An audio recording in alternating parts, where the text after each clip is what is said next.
Hello and welcome to this ET Now special. I'm Nayanthara Rai. Today I'm coming to you from the FICCI House in New Delhi. FICCI has a new president, Rashesh Shah of Edelweiss. In the 90 years of FICCI, never has a Prime Minister addressed its annual general meeting. It was a first for Narendra Modi to do so, and he used that platform to also hit at an industry for being a silent partner when it came to the ballooning NPA crisis under the UPA. He called it a scam that was bigger than the Commonwealth Games scam, coal scam, as well as the 2G scam. Commonwealth, 2G, कोयला, इन सभी से कहीं जड़ा बड़ा घोटाला ये bank के कारोबार से जुड़ा हुआ था। एक तरह से सरकार में बैठे लोगों द्वारा उद्योगपतियों के माध्यम से जनता की गाढ़ी कमाई लूट ली थी। क्या एक बार भी किसी सर्वे में, किसी स्टडी में इसकी चिंता व्यक्त की गई थी?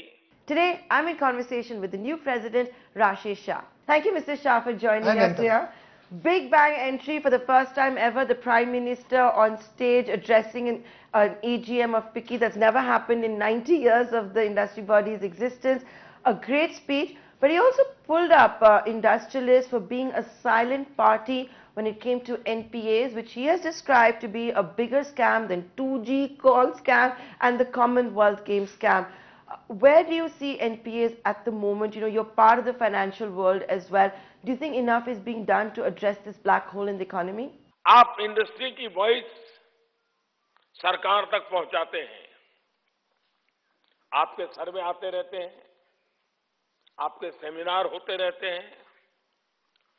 मुझे जानकारी नहीं है कि पहले की सरकार की नीतियों ने जिस तरह बैंकिंग सेक्टर की दुर्दशा की, उस पर फिक्की ने कोई सर्वे किया था या नहीं किया था? It was a great honor for us to have the Honorable Prime Minister out there, and as is his job is to give us feedback, and I think we should take the feedback with all the gravity and the seriousness that it deserves. So I think it was good feedback that came, because we are trying to change a way of the system of the economy, where the government worked, where the industry work, and I'm sure as he's giving feedback to the industry, he's also giving feedback to the government, to all the bureaucrats and all, on how change has to be affected. So I'm sure he is fairly consistent on that there is a change that is required, it is imminent, and I think it's already underway.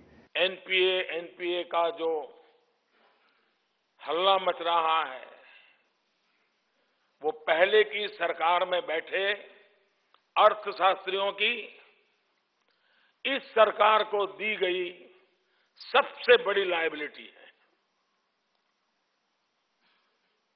मेरी दिलचस्पी ये भी जानने में है कि जब सरकार में बैठे कुछ लोगों के द्वारा बैंकों पर दबाव डालकर कुछ विशेष उद्योगपतियों को लोन दिलवाया जा रहा था, तब फिक्की जैसी संस्थाएं क्या कुछ सक्रिय थी, कुछ कर रही थी, चेतावनी दे रही थी, वॉइस उठा रही थी? On the NPA crisis, I think if you look at the amount, we are looking at about 10 to 12 lakh crores of stressed assets in the banking system. And even if you take a haircut, which is estimated by some of the credit rating agencies at about 5 to 6 lakh crores, this number is fairly large. I think, I mean, as compared to all the other scams. So this is obviously a big cost to the economy, big cost to the country, big cost eventually to the common man, because the taxpayers, because the government is recapping this. Though I do think government will end up making a good handsome profit on this, so it won't ultimately be the burden on the common man, but at least currently that investment is inadvertently has to be made to make sure the banks become stronger again, and I think it's a good thing government has done. I think on the NPA crisis we are in the end game now. Has it bottomed out, you think? I think the quantification, the identification, the classification, all that has been done. There are very few real NPAs which are hidden away anymore. So you have done that, which is usually the first step. The second step usually is providing for it, because you have to what is called mark to market, because if a loan which was say 100 crore, if the actual recovery value is only 45 crore, then you have to provide the other 55. That is halfway done, but with this recapitalization, even the provisioning part will get over. So you've done the identification, you've done the provisioning. Now you have to do the resolution and then revival. You have to and resolve. we still haven't seen a harvest. For example, in the the case of all that spending in the NCLT, and Actually, there are quite a few actual resolutions have happened outside of NCLT also, because you can do the resolution inside NCLT or outside. Outside it, yeah. Outside, I'm talking about the big accounts. I'm talking about the ones that the RBI has identified and referred to the NCLT. And I think I can assure you, before March, you will see a few resolutions being done, and then the revival will start. Because after you resolve, where you restructure the debt, you convert part debt into equity, you give maybe additional funding if required. When you do all of that, is when you say the resolution part is over. So first you identify, then you provide, then you resolve. So before and March, then you revive. Expecting one of the dirty revive. dozen to be at least, at least a few of those, at least 3-4 of those will easily get resolved before March. But then the revival starts, which should be another 2 to 3 years, because you can't convert a company which was in stress overnight in a healthy company. It takes about a couple of years for that. So we think by 2020, 2021. We will complete all 4 steps of the stressed asset issue. And idea is, I think all of us as investors, as a media, should understand that this is a step-by-step process. This has got built. This entire stress started from 2010 onwards. It got built over 5-6 years. It will take you 2-3 years to. So you think resolve. 3 years till this is behind us? Absolutely. So after the 2019 elections. But the good news is, as I said, the providing will be over in the next 18 months. So classification is already over. The provisioning is half over. The balance will get done. The resolution will take another couple of years for all the accounts to be resolved. And then the revival is another couple of years after that. So I think we have to do this step by step in a very systematic process. The government has put the enabling mechanism for all of that. I want to come to that. The Prime Minister also at the FICCI AGM said he looks forward to working with you and to keep getting feedback from industry. What about that ordinance that was recently promulgated? There are reports it might be reviewed. There have also been reports that are coming out. The way it is written at the moment, none of the big players can actually be part of the revival plan. Whether it's a JSW or whether it's a Tata, for example, they can't, simply because of the way it's been structured. What would you, as FICCI President, advise the government? I think the ordinance obviously has its own rationale, because you didn't want this to become a backdoor entry for the bad promoters to get back their assets by giving a big haircut to the bank. So I think the intention is fairly rational, fairly noble also, I would say.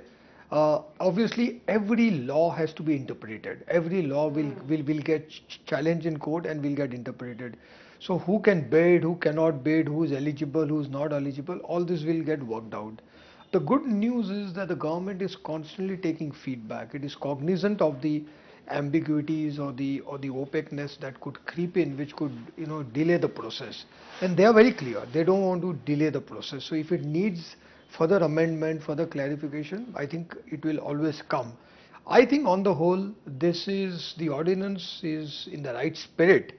But there could be smaller companies, MSMEs and all, who may not, because for a lot of smaller companies, the promoter may be the only option to revive and make sure that people don't lose their jobs and all that. So I think there might be a carve out for that, but we just have to see how the government weighs all the pros and cons, because they are always counterbalancing forces on every issue. So I think this government is constantly considering it. They are talking to people like us all the time, and I think they will make a fairly good approach to this, which is very balanced. Mr. Shah, a lot of your peers in FICCI as well, and a lot of other industrialists will also be hoping that the government doesn't go after the guarantors, doesn't try to start seizing personal assets, which may be something what the common man wants to see. You know, why should they continue to live lavish lifestyles or have the kind of houses, plush homes that they should have? This is going to be a tough one for you to balance out as FICCI chairman. Where do you stand? No, I think at FICCI we are very clear. If a corporate has taken money and if somebody has guaranteed it, whatever obligations are there, they have to be met after due process has been done. So I think guarantees, if they are invoked and all, there should be enough process that you follow that. So it should not be like a hammer that you just take a hammer and go after everybody. But idea is to follow due process. But at FICCI we are very clear that the obligations have to be made, whatever are the contractual obligations. So if somebody is given a personal guarantee, then that may be invoked. I think in India currently the process around that is still not well evolved. So the government has to put together that process so that how do you invoke, it has to be done in a responsible way. It has to be done in a very calibrated way. You can't suddenly one day, like happens, that you just go and see somebody's assets because he or she was a their guarantee. homes, their London mansions. Not only that. No. I'm not talking about those. There are few bad examples. Yeah. But idea is, most of the corporate houses, most of the industrialists follow good process. The fact is, if you say, let us say, even in the banks, if you say that 10% of the assets are stressed, you should also say that 90 are not stressed. So there are 90% of the people who are repaying loans, who are servicing interest, who are honoring the contract. Yeah. So, and out of the 10% also, not everybody is bad, because some have fallen on bad times because of various things, industry cycles and others that have happened.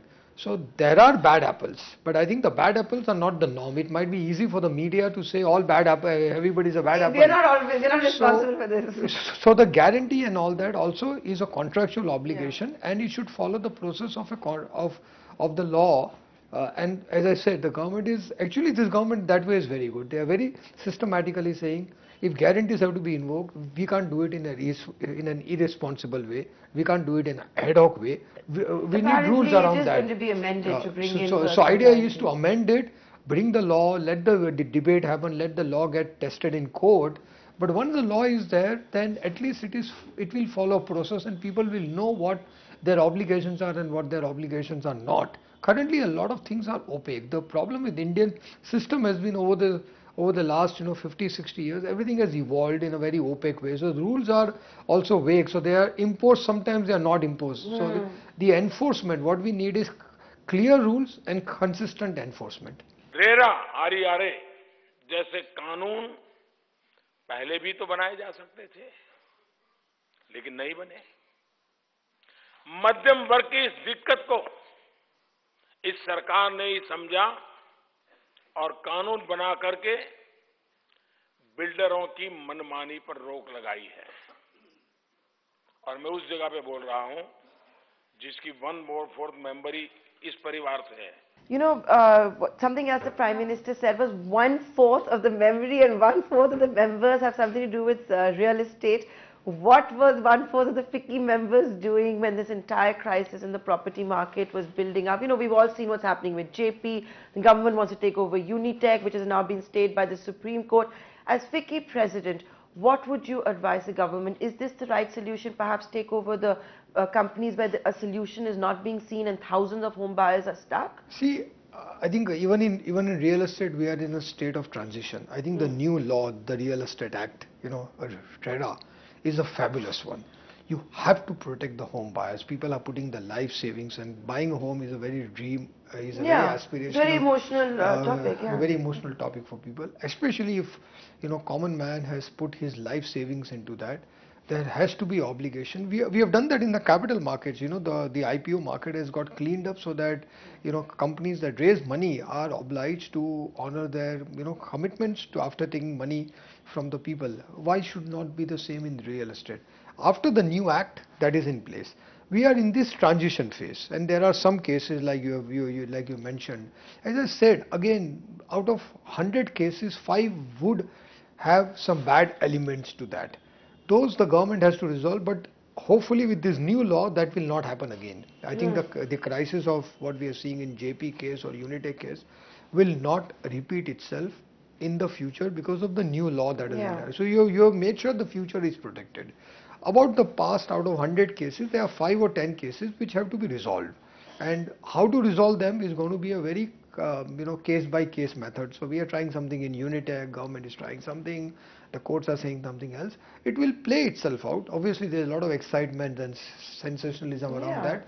But also remember that more than 95% of the housing projects have got done and delivered and people have got their homes. The 5% that have not been delivered, where the developers have taken money but not honored their commitment, are the ones which are in the news. So we should make sure. I think that number is a bit exaggerated, Mr. Shah. I can assure you, if you want to sit with me and we want to compare notes, because we do real estate, as an asset class, there are more than 95% of the housing projects which have got completed, delivered on time, or maybe a little bit aage piche, but it is all, the customers are happy with that.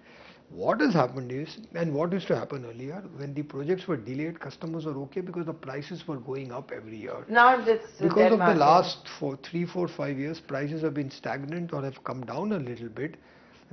Any delay is now costing the customer and not giving him any benefit. When do you see a revival of this asset class?